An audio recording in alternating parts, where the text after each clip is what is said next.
Andhra Pradesh Congress party అధ్యక్షురాలు YS Sharmila Reddy చేపట్టిన ఉపాధి హామీ పరిరక్షణ యాత్ర నెల్లూరు జిల్లాలో జోరుగా సాగుతోంది.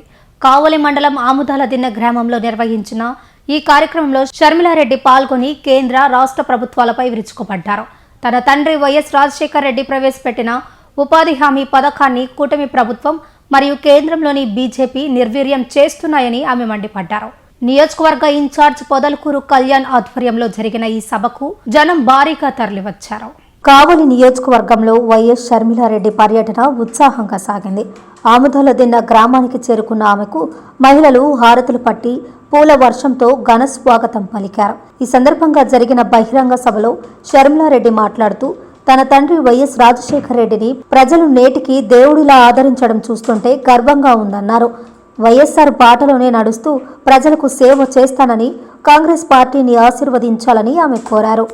ఉపాధి హామీ పథకంపై స్పందిస్తూ ఏటా 100 రోజుల పని దినాలు కల్పించాలని, కనీసం 52 రోజులు కూడా పని చూపడం లేదని ఆమె విమర్శించారు. 120 రోజుల పాటు పని కల్పిస్తామంటూ అబద్ధపు హామీలు ఇస్తూ ప్రజలను వంచిస్తున్నారని మండిపడ్డారు. అటు వైఎస్ఆర్ కాంగ్రెస్ పార్టీకి, ఇటు అధికార కూటమికి నరేంద్ర మోదీని ప్రశ్నించే ధైర్యం లేదని షర్మిల ఎద్దేవా చేశారు. కేవలం కాంగ్రెస్ పార్టీతోనే రాష్ట్ర అభివృద్ధి సాధ్యమని ఆమె పునరుద్ఘాటించారు. ఈ కార్యక్రమంలో కాంగ్రెస్ శ్రేణులు, స్థానిక నాయకులు మరియు పెద్ద సంఖ్యలో ప్రజలు పాల్గొన్నారు. రాజశేఖర రెడ్డి గారి గురించి మేము కొత్తగా మీకు చెప్పాల్సింది లేదు. రాజశేఖర రెడ్డి గారు 5 సంవత్సరాలు ముఖ్యమంత్రిగా ఉన్నా 5 సంవత్సరాలలో ఎన్నో పథకాలు అద్భుతంగా అమలు చేసి చూపాడు రాజశేఖర రెడ్డి గారు. రైతులైతే గుండెలో పెట్టుకున్నాడు రాజశేఖర రెడ్డి గారు. రాజశేఖర రెడ్డి గారు ఉన్నంత కాలం రైతులకు ఏ లోటు రాలేదు.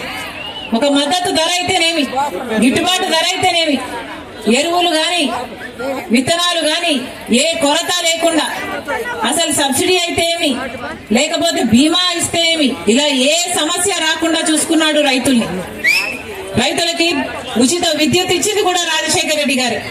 అలాగే ఫీజు రీయింబర్స్మెంట్ అయితే ఏమి, ఆరోగ్యశ్రీ అయితే ఏమి, 108 అయితేనేమి, పావలా వడ్డీకే రుణాలైతేనేమి, లక్షల మంది పేదవాళ్ళకి ఇందిరమ్మ ఇల్లు అయితేనేమి, ఇలా 1 కాదు 2 కాదు ఎన్నో అద్భుతమైన పథకాలను అద్భుతంగా అమలు చేసి చూపాడు రాజశేఖర రెడ్డి గారు. అప్పుడు రాజశేఖర రెడ్డి గారు ముఖ్యమంత్రిగా ఉండంగానే కేంద్రంలో మన్మోహన్ సింగ్ గారు కాంగ్రెస్ పార్టీ అధికారంలో ఉండంగా ఈ ఉపాధి హామీ చట్టము అమల్లోకి వచ్చింది. రాయలసీమలో బండ్లపల్లిలో రాజశేఖర రెడ్డి గారు ఆ రోజు ప్రధానమంత్రి గారితో, సోనియా గాంధీ గారితో ఈ పథకానికి నాంది పలికారు. ఆ రోజు నుంచి మొదలైంది. అంటే 20 సంవత్సరాలుగా ఉపాధి హామీ పని మన దేశంలో అమలవుతుంది. ఆ రోజు నుంచి అమలవుతున్న ఈ పథకము కాంగ్రెస్ పార్టీ ఉన్నంత కాలము బ్రహ్మాండంగా జరిగింది.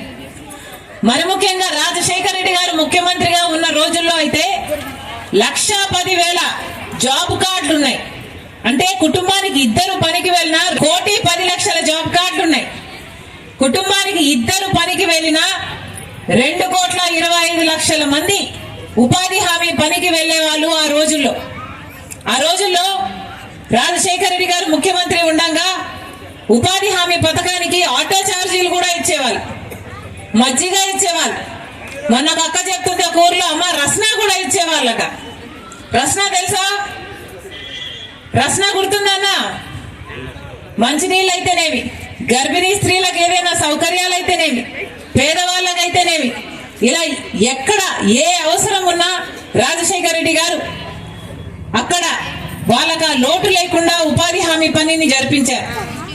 రాజశేఖర రెడ్డి గారు ఉండగా ఉపాధి హామీ పని కోసము మాకు డైరెక్ట్ గా డబ్బులు పడేటట్టు చూడండి, మధ్యలో కమిషన్లు కట్టింగ్లు లేకుండా చూడండి అంటే ఏకంగా ఒకేసారి 60 లక్షల అకౌంట్లు ఓపెన్ చేశారు ఆ రోజు రాజశేఖర రెడ్డి గారు ముఖ్యమంత్రిగా ఉన్నప్పుడు.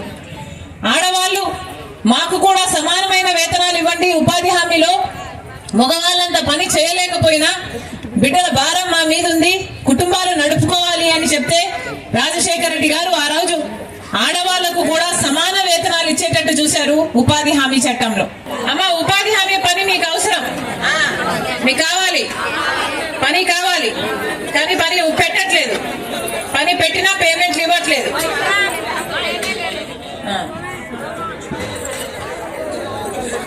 అక్క బాగా చెప్పింది, ఉపాధి పని